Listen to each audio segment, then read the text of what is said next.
Salut à tous et bienvenue en ce jour, en ce mercredi 11 juin 2025, sur le Web Radio Intercontinental, sur Patrick Info-Nous. Alors, nous vous saluons depuis l'Europe, la France, Paris et bien d'autres pays, Ouagadougou, Burkina Faso, que nous adorons.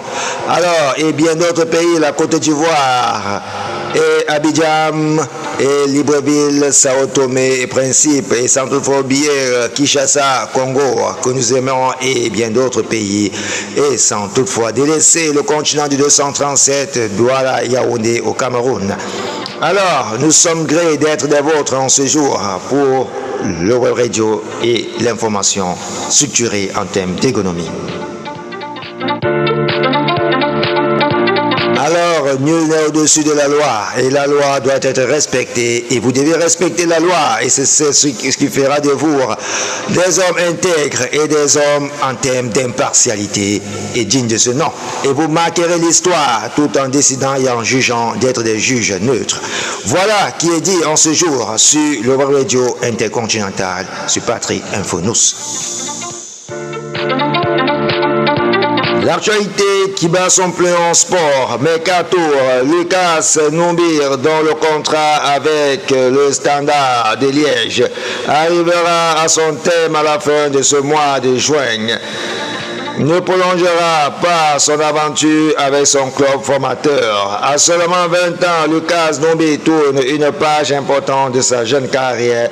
Formé au Standard de Liège, le défenseur central ne prolongera pas son contrat qui expirera à la fin de ce mois de juin. Une décision désormais actée et le joueur va tenter une nouvelle aventure hors de la Belgique, direction l'Espagne.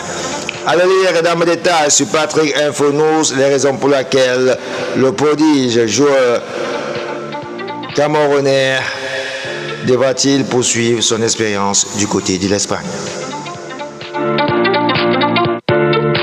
L'actualité qui bat son plein du côté de la Centrafrique. Nous saluons toutes nos communautés depuis Bangui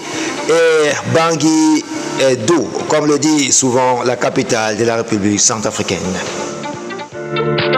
Le ministre des Sports, Dounen Wazoum, a annoncé la suspension du président de la Fédération centrafricaine de football, en abrégé FCF, et de plusieurs membres de son bureau à cause d'un outrage à l'équipe nationale et des manquements graves à leurs obligations vis-à-vis des autorités. Le président de la Fédération africaine, de la Fédération centrafricaine